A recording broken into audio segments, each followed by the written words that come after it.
All right, welcome back. So today, we got good old Clifford, Bronco, in the garage today, and we're working on the rear end today. And in particular, we're doing kind of two things. We're doing one thing that's really fun and one thing that's kind of maintenance. So behind me here in these boxes, we have, of course, the fun thing here, which is a PowerTrax No-Slip traction system. So essentially a drop-in automatic locker. It's essentially a lunchbox locker. Just it uses, I believe it's like, they call them active spacers, something like that, to pretty much make it so it doesn't ratchet quite as much or as loudly as like a normal lunchbox locker would. So we got this guy to go in, Ford 8.8 31 spline. Part number on this guy right there. You get the part number. So you want the same one. There you go. And then another little box, pretty much since we're taking the whole, you gotta take the axles out, pull that kind of stuff out. I figured, hey, the truck is from 1991. I've never touched the rear bearings or seals on this.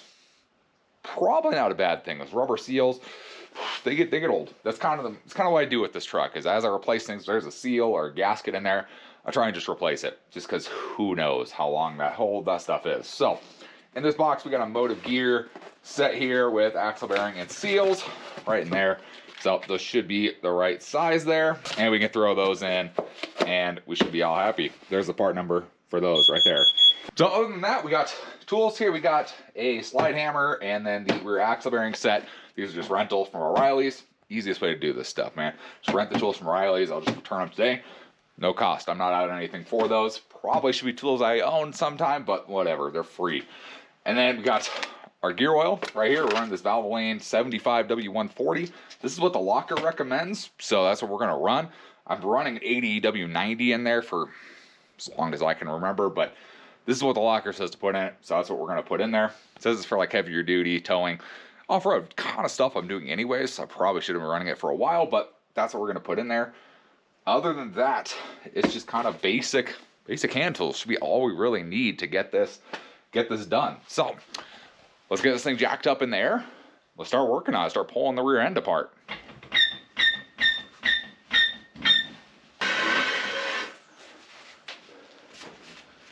All right, feels solid to me. Let's go ahead and remove the wheels. Then we can pop it in neutral and get working on this thing.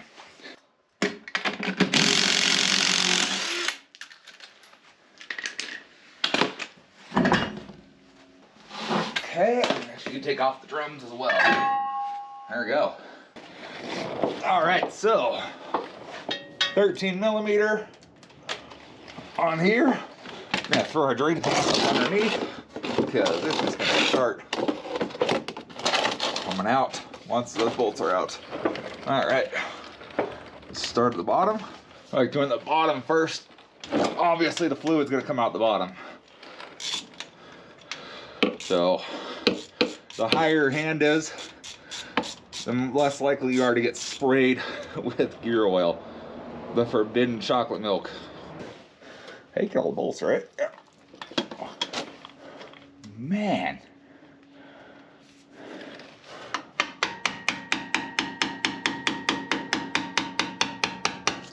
There it goes. There's the forbidden chocolate milk. Yeah, I was gonna say, well, I put this in there, what, maybe 8,000 miles ago? Wasn't that long ago I did the gear oil. We should have told undo this bolt while holding the cover.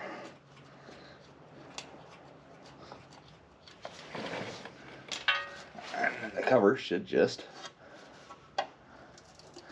oh, it's still stuck on a little bit up here. There it goes. We just be able to pull the cover off.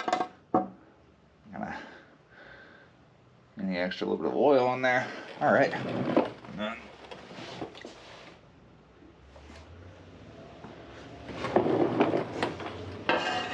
Set that off to the side. We're gonna let this drain just a hair more, because obviously it's still coming out decent. So we'll let that drain a bit more, and then we will get to pulling axle shafts out. So essentially what we're looking for is a pin or a small bolt that's going to hold this center pin in here. So it's going to be right here. It's on the other side. Oh, we need to kind of rotate this guy around, and I can see it right there.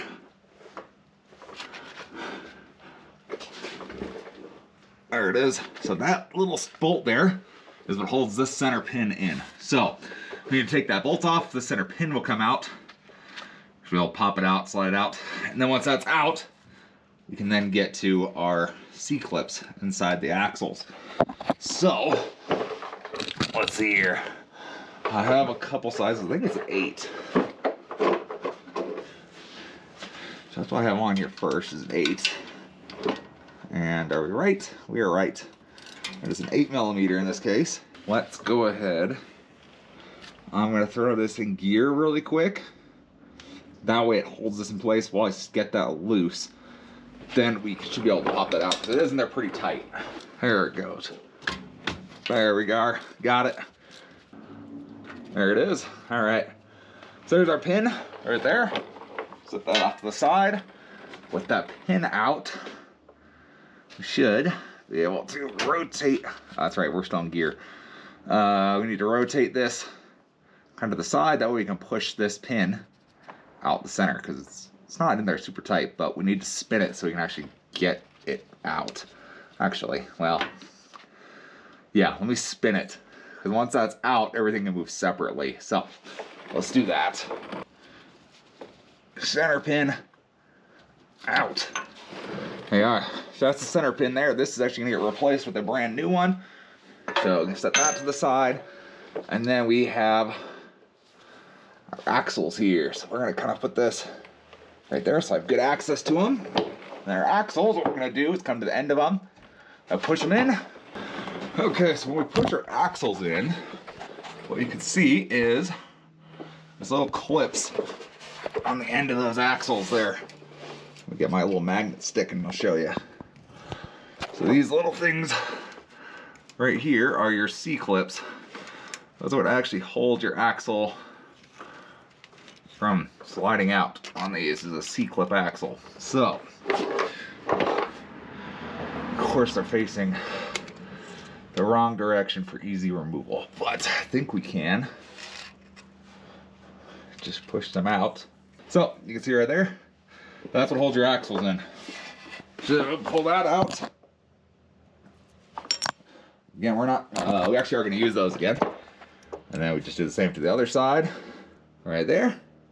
And with those out, our axles should be able just to slide right on out from there. Okay, so with those C-clips out, we'll come to the end here with our axle. We should be able to just slide our axle all the way out of here. There we go. Easy peasy. So we can see here, that's what we're replacing.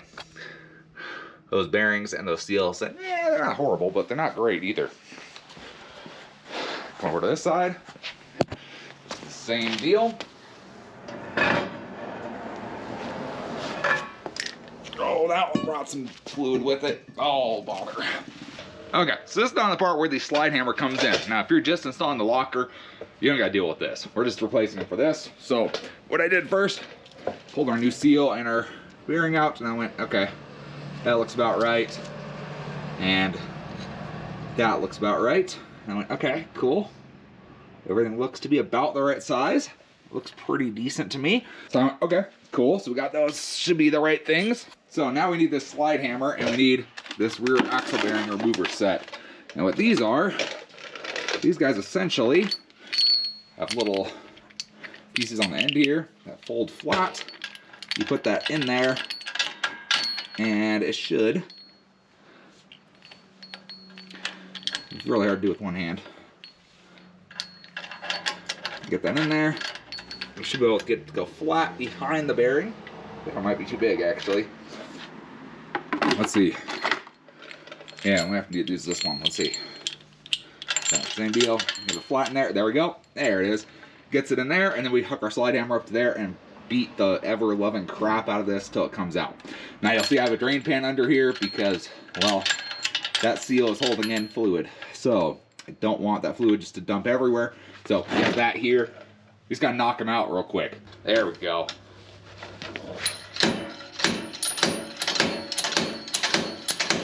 Oh, that hurt. There's our seal. There's the bearing. There we go. Woo! All right. Okay, so while that drains, we have our new bearing, new seal here. We need to find a socket or something. I don't know what I used. That's the guy I used right there. I used this, and then I put that. It's either that. Which one was bigger? This one. And then I put that inside. That way I could beat the ever-living crap out of it.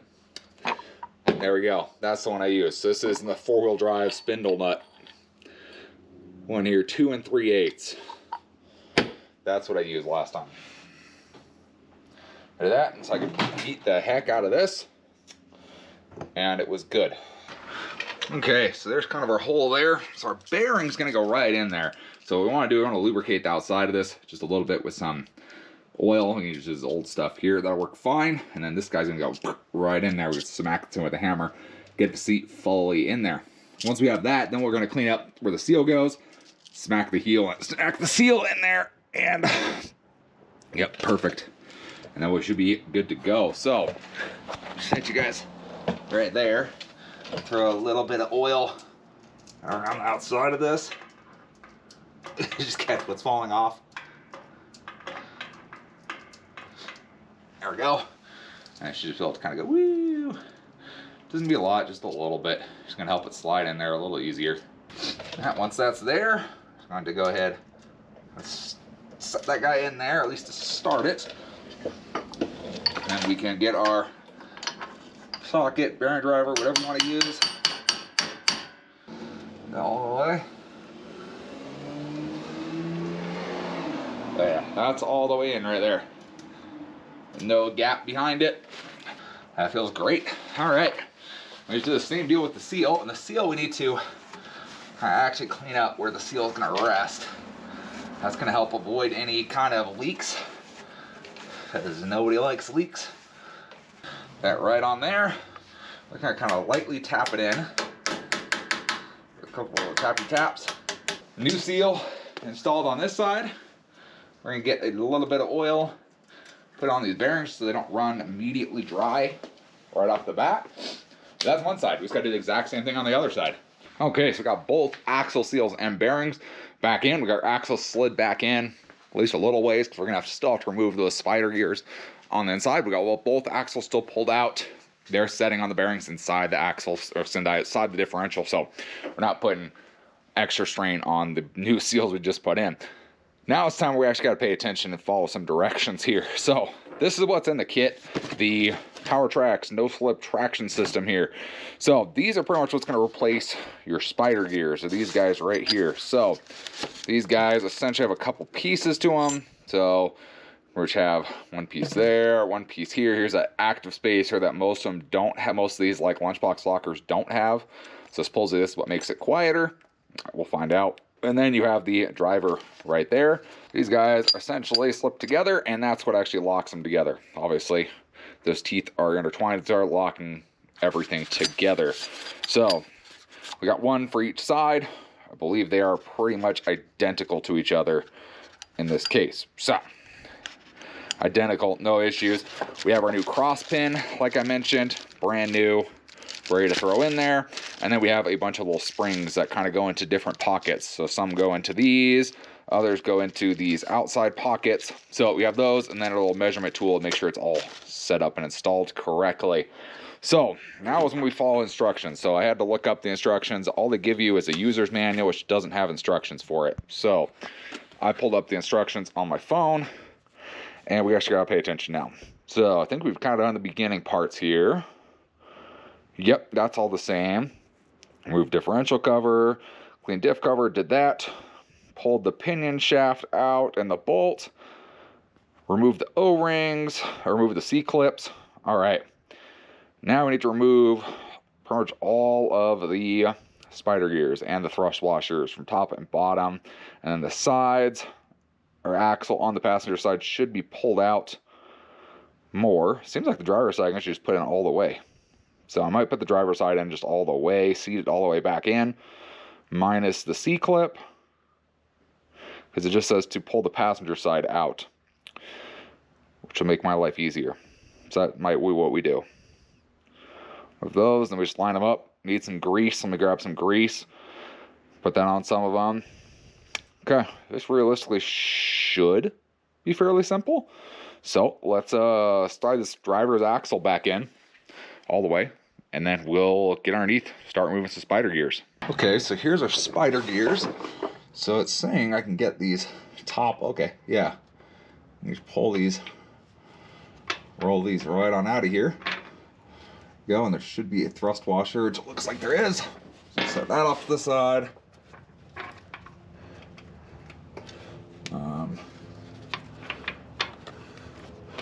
Get the back one too. Just like that. And there should be the thrust washer on the back of that. Perfect. Throw that off to the side. And it's saying these guys should come out too.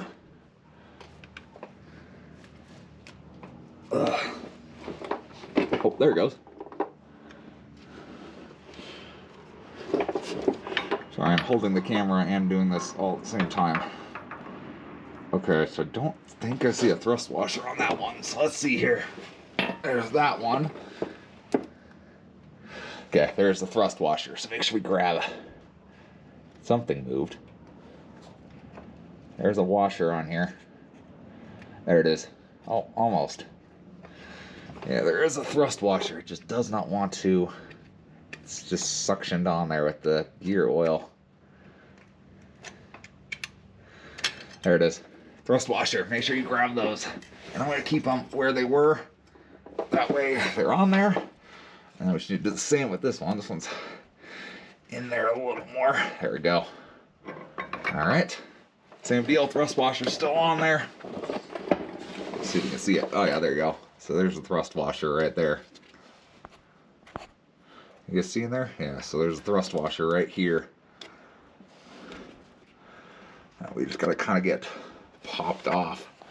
Kind of get a fingernail under it. And then it kind of blink, pops off. Just like that. Alright. So I got my pile of old gears here. Just dumped a bunch of dirt in my face again. Alright. I'm gonna hang on to those, of course. But there you go, that's fully empty. So I think we need to go assemble our new stuff now. Alright, so back to the instructions. So got those all removed. Ostracize out. Okay, we need couplers. Verify gaps and coupler teeth are aligned with gaps in synchro ring. Okay, so we're talking about these guys right here. Just making sure these gaps are all aligned pretty well. And they look pretty decent to me. Alright, yeah, I think those are all pretty decent. Okay, apply wheel bearing grease to driver teeth and spacer. Are these, and it says what all the parts are. These are the couplers. These are the drivers. Okay, apply wheel bearing grease to driver teeth and spacer. Alright, so flip those over. I'll throw some grease on those. And then we flip them over, it looks like, and we need to put the little springs in these little holes there with some bearing grease. Okay, seems pretty easy. Okay, so we got those wheel bearing greased on the other side. Now it's time to do springs. So there's 2 big springs and 2 little skinny springs. Those ones we're going to keep. Those are one of the last things we install. There should be 8 of these little guys right here. Now these little guys, we're going to put some grease on them. Then they all go in these holes here. There's 4 on each of these drivers. So I'm going to pull 4 in there. Essentially, that's what puts pressure onto your pin. That goes through the center and helps engage and disengage it. So we need to put some grease on those, shove those in the hole. And I think we start putting this thing in the truck. All right, so we got everything greased. All 8 of those little springs are in there. This is just like heavy duty wheel bearing grease. This is what I use for packing the wheel bearings on the front of the Bronco here. So got those in there. Pretty much I just dipped them and then just spread it all throughout the spring. I just stuck it in there. And we should be good to go. So got those. I think we're ready to start installing stuff here. Let's see. All right, apply those. Install couplers inside differential. So these guys. Ring gear side first. Install the clip on ring gear side, shaft only, so the driver's side. So where's the paddle opening? Paddle opening is this little guy right there. You can see that. That little guy That's the paddle opening. There's the other one there. That's so that this paddle on the back of this, okay, on the spacer can go into that opening. Okay. Seat the spacer paddle at the insert the non-slot spacer. So everything is slotted. So the slots they're talking about are these guys right there. So right on the ends, you can see the slots right here. Those are for the C clips. So I believe it's some of the earlier versions. One of these was not like this. So you had to put the C clip in first. In our case, they both are slotted, but we're still gonna follow the directions here because it makes my life easy, I think. Okay, should be pretty simple. All right, let's get these guys in. Put the C clip on, and then we'll start working on the drivers here. Okay, so you get this coupler in first, is what it says. This is the driver's side of the one on the ring gear side. There we go. Okay, and then with that one in, is that in? I guess. Oh, is that actually? Yeah, I guess that's in. Okay. So with that in, we need to find our paddle thingamadoodle. Oh, no, there we go, that's in. Oh, yeah, that's so much easier to spin now. So, got a light up here. Gotta find where that space for this paddle is. Is this it? I think that's it. Yeah, that's it right there. So, a little farther, please. I want that facing us. Is what it says. Okay. And then it says we can put this one in, and this one we want the paddle facing the opposite direction. This would, yeah, we can put this one in. This one, the paddle is going to be facing backwards, if I remember correctly. Ah, we're losing it. Okay. Then it said we can put the C clip in on this side.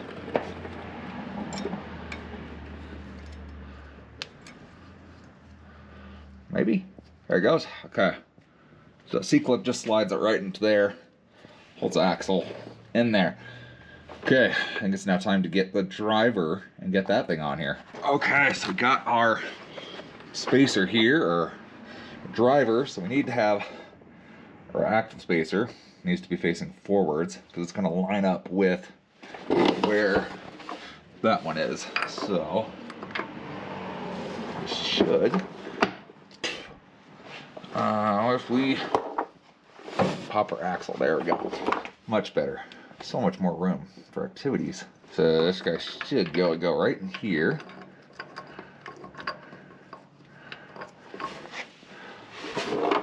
And I need both hands here. Once those are aligned properly, the teeth should fully engage, just like that.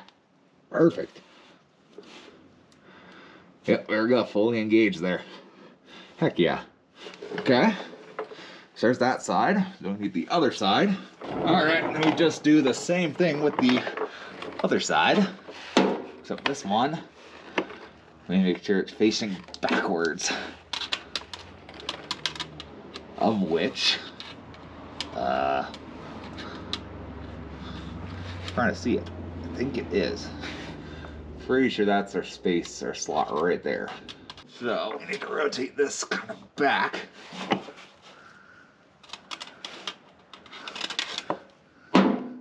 Facing away from me, just like that. Make sure our spacer is facing away from me. Don't do that. It's not the worst thing. This is gonna get coated in gear oil anyways. What was I doing here? Spacer away from me. Should go right in here. Oh, did I get? I think we got it. Go, that was fully engaged. Alright. Heck yeah. So there we go. I was fully engaged in there. And I think we're on to our next thing now. And we have to wedge them together, and then we have to turn the drive side wheel a little bit to get to just our first little spring that we got to put in there. Okay, so now it's time for these little spring guys here. Oh crap, where'd I lost? How did I lose a little spring already? Oh, there it is. Okay, we're good. I was like, I just had them all together. So, little spring inside big spring. little spring inside big spring. And what we need to do, we need to get these two couplers. We make sure they are wedged together. Everything is wedged together here. And it says to turn our driver's wheel quarter turn forward here to reveal our spring spot right there. So there's the spring slot. So pretty much what we're going to do is we're going to get this little spring here. And we're going to compress the little spring to get it to fit inside of here. It's at least the goal here. Easier said than done.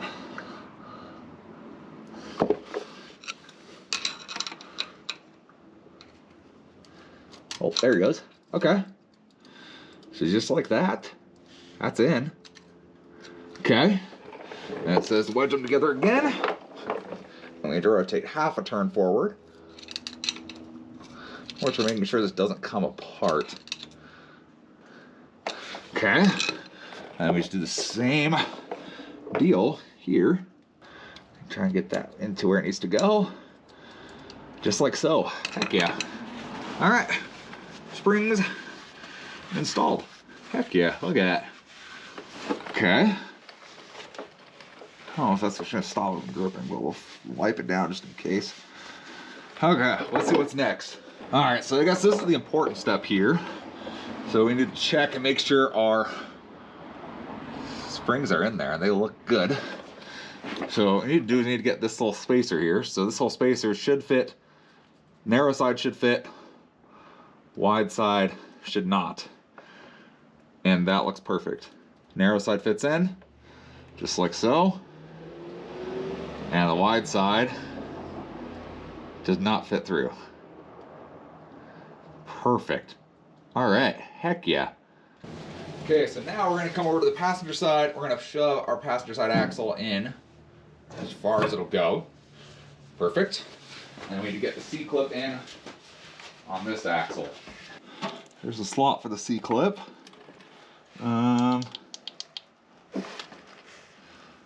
Oh, and I do see C-clip will slide right in there. Perfect. Okay, C-clip. That guy, C-clip just slides right on into there.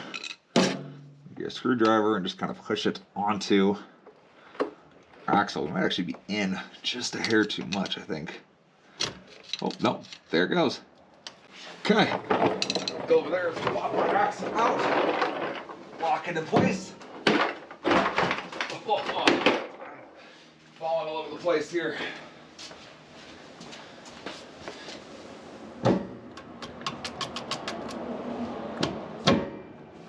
Okay, locked in place. All right, so we are on the final steps essentially before assembling this thing.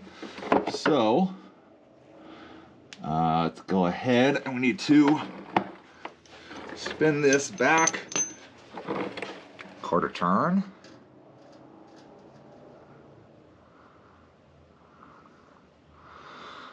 Okay, what we're checking here is that everything is aligned. I'll lay up here so you guys can see. So I'm making sure everything's aligned. All the springs are still in there, which they are. Then we need to turn just the center. Right now I'm turning the drive shaft to get the center spun around to where they line up, like so. And once those are lined up, like that, this is the same side our pin goes in, right there.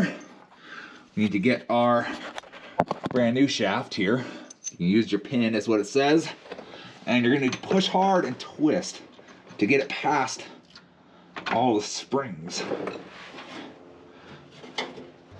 There it goes. Heck yeah. I like this, facing kind of the right way. Okay. There we go. Got that in. Now I just gotta clean this up, put a little blue Octane on, throw that in. I think it's all tested with what's left. Okay. The pin in. It lines up. Get our 8mm. And we just need to start threading this guy in. Okay, back to, I'm gonna throw this thing in gear so we can get that tight. And I think that's pretty much it. Besides for, we just gotta test it out, make sure it follows through everything, make sure it locks up when it locks up, unlocks when it unlocks. So let's see what happens. All right, got everything cleaned up. Just backed it out and put it back in here. So we grab lunch, but all sealed up under there. Doesn't look like any leaks, which is a good thing. No leaks. Looks all good. Everything worked, passed all the tests they had. It does like to unlock the left side a little bit easier than it does the right, but that's all together. It seems to work good. I just kind of went on a quick little test drive. It seemed to be okay, but we're gonna go on kind of a little longer one, make sure everything's working good. And of course, you know, we got the sticker on the car and the sticker on the truck now, so that means it's official. It's got a locker. So let's go. Let's hop in. Let's go for a drive. See if we really notice that much of a difference the way I drive this thing. Oh, we'll find out. So I mean, let's try a couple things and see what this thing feels like. That person's gonna go right there. Off the rip right there, feels about normal. We'll give us a quick little drive here.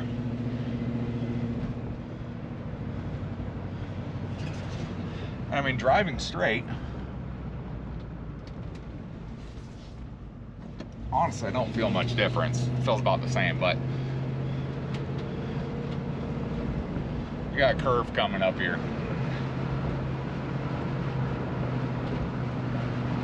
Yeah, we'll roll the windows up. It's a little chilly. I want it down a little bit, just so if there's noise, I can hear it.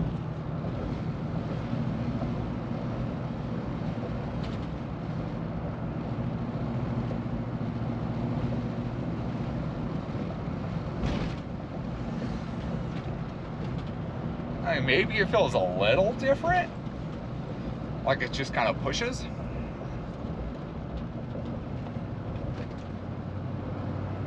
But it's not like, I don't feel like it's horrible or bad or anything. Now we'll go a long way, we'll go over here. I mean, I guess if I'm on the gas, it goes straight, so that seems to work.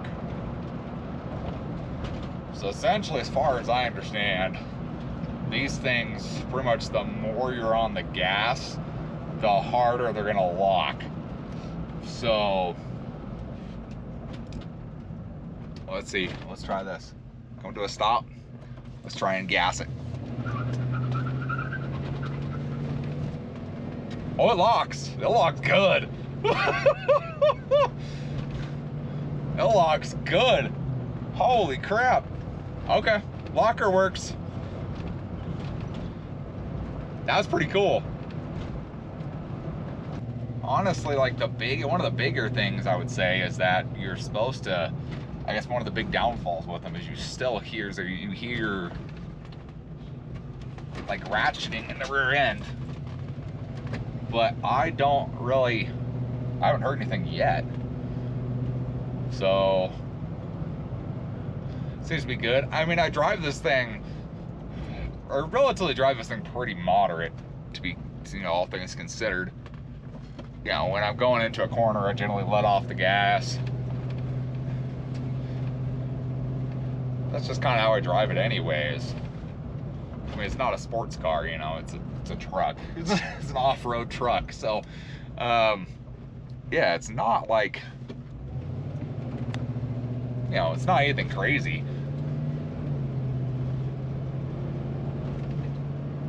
That was pretty cool. It just spun both. That's pretty cool. I can say this thing has never done that before. So we're gonna go out here.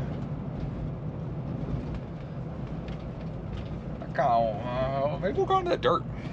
There's a little bit of dirt over here. This is kind of a curvy road, kind of going down in front of us here. So should be able, if it kind of pushes weird or anything, we'll be able to really tell, you know, if there's anything kind of going on. because we'll be on the gas and we'll be kind of going down the curvy road, I really don't feel much of a difference. I mean, like I said, it might push it forward a little bit more, but not enough that I'm like, it's totally different. It's gonna make you crash. None of that. So, I don't know. Okay, so it does kind of push a little bit. I will say that. When you get on it, you know, coming out of the corner, you kind of gotta wait. You either gotta wait till you're straight, or you have to be prepared for it to kind of push you in the direction you were aimed at when you got on the gas. Like right there, I kind of turned, and you know, I was, you know, kind of aimed at the corner, and I got back on the gas, kind of rolled into it a little bit, and when I did that, that's when you could feel it all of a sudden try and push you straight into the corner. Whereas you just needed to add a little bit of, if you kind of turned a little bit more, or let it kind of roll through it a little better, you wouldn't notice it. So it is a little bit different. Nothing, honestly, nothing super crazy, I feel like. So we got some dirt over here. I don't think I've ever been over in this dirt, but let's see. Yeah, look at that. Yeah, that's pretty cool. I think I want to loop around back. I need to find a spot to loop around here. That's a pretty cool view.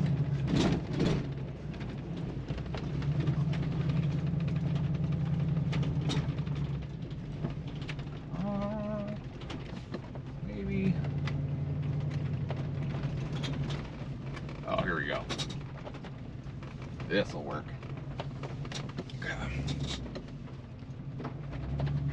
See how much this affects like reverse.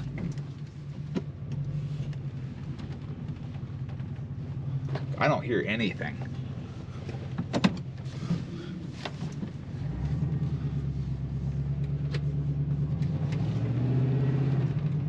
Yeah, it's got grip for days now, man. You used to be able to get it to spin a tire. It just grips and grips and grips.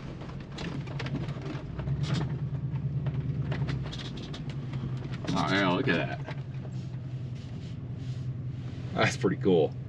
But I'm liking it. Seems to work pretty good on the dirt. I don't see any issues or anything. I think we're gonna go to, like I said, we're gonna go to a parking lot here next. I guess the next thing kids will see, and we'll test out there, see if we really hear it like in tight turning in like parking spots, trying to park in a parking space. That's really the only place I could think you might hear it. Otherwise, you honestly don't notice it 95% of the time. So let's head to a parking lot, pick back up. Okay, so we're in a parking lot. So we're gonna try some really slow speed turns. This is where I've heard you could hear it.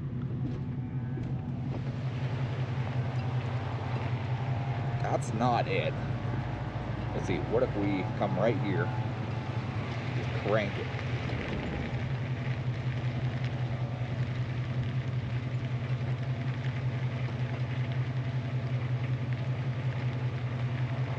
I don't hear anything. Try the other way.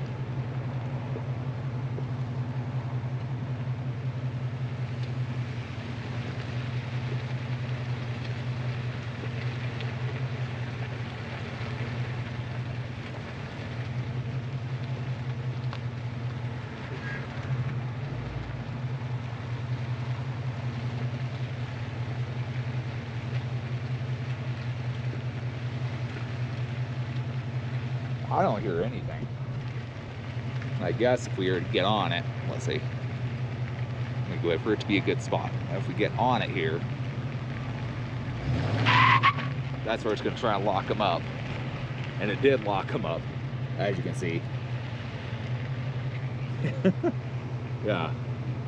I mean, I don't hear anything. I mean, it'll lock them up, but I don't hear the ratcheting you hear from these lunchbox lockers. Whatever this active spacer is in this one, it works pretty good. I mean, I don't hear anything. So let's head back to the garage here everything seems to be working good. Locks up, works good off-road. Let's head on back and close this out. So, test drive complete. It drives great. Like I said, like I kind of mentioned while we were driving, I really don't notice much of a difference at all when driving this thing. It drives honestly about the same. The only time I really notice it is if I'm taking like a left turn and I get on it like halfway through a left turn. I'm not, I'm like halfway through the turn and you kind of roll into the gas. They'll start to kind of push you straight versus kind of continuing the turn. All you do is add a little bit more turning input into it and it just keeps turning. So it's a little bit different in that sense, but realistically I don't feel like it's anything massively different, massively massively like destroys the handling of the truck. Still an old truck from 1991. It's just kind of things you expect, right? So I like it. It seems to work good. We're gonna be continuing to run this. I have no reason to immediately pull it out. Kind of what I'd heard is you either like it or you hate it, and I like it. There's nothing in it right now that makes me hate it. I will say I heard it clunk twice. I heard it once when we were on the dirt, and I was kind of trying to avoid a gully. That's like right after I finished filming. Right after I stopped filming that section, I tried to like navigate around a gully, kind of backed up at a sharp right, and then kind of went forward at a sharp left, and I heard it clunk, and you just hear a clunk, like nothing like loud or anything. You just hear clunk, like something engaging, and yeah, it did that once. And then on the way back, when did I do it? Oh, I turned left. I was turning left, and yeah, I got out a little bit, and yeah, I just hear it clunk, and that's it. Nothing crazy, nothing out of the usual, I feel like, at all. And realistically, PowerTrax has a 50-mile break-in period for the power slip, for the no-slip, and I definitely didn't do 50 miles, still pretty early on. Probably did 10 maybe. So break it in, it gets even quieter is what they say. So I'm looking forward to this. So we have a lot, timing wise, this is probably the best time to put this in because we have a lot of places to go this year. It's the beginning of the driving season for good old Clifford here. So we have like a 1,500 mile trip with some off-roading coming up in a month or so. Then we have about 800 miles ish, 600 to 800 miles towing a trailer that we got to go through, plus probably another 100 to 200 miles later on this year. So we got some of that. We got some off-roading coming this year. We're going to put this thing through its paces. We're going to find some stuff to really work that no-slip and see how it works. And like I said, we have the gears, we have the spider gears still. Those are going to go in my spare parts bin in the back of the truck, and worst case, we have those to throw in. If something catastrophically fails, cool, whatever. I may also buy a spring kit for this because there are those, like I mentioned, there's those 8 smaller springs and the really thin and the little thicker ones. I might buy the little spring replacement kit just to keep on hand, just in case. It's easy to swap the springs out if you have them. That's kind of the big thing. But yeah, I'm happy with it. It works good. It'll sure both tires, spin both tires. Yeah, I'm happy with it. That's what this truck needed. It needed something like this in there just to make it more trucky and off-roady. So that's gonna be today's video. So hopefully you guys enjoyed. If you guys are interested and want to check one out for yourselves, there's gonna be a link in the description so you can pick one up yourselves. I paid for this myself because I thought it'd be pretty cool, and I kind of looked at a bunch of different lockers, different ideas, and this is kind of the one that I thought would work the best, just because you don't have to adjust anything. You don't have to pull anything apart. You don't have to readjust your ring and pinion. You don't have to add spacers and all that stuff, redo bearings, all that kind of stuff. It was just simple. So hopefully you guys enjoyed. We'll see you guys in the next video.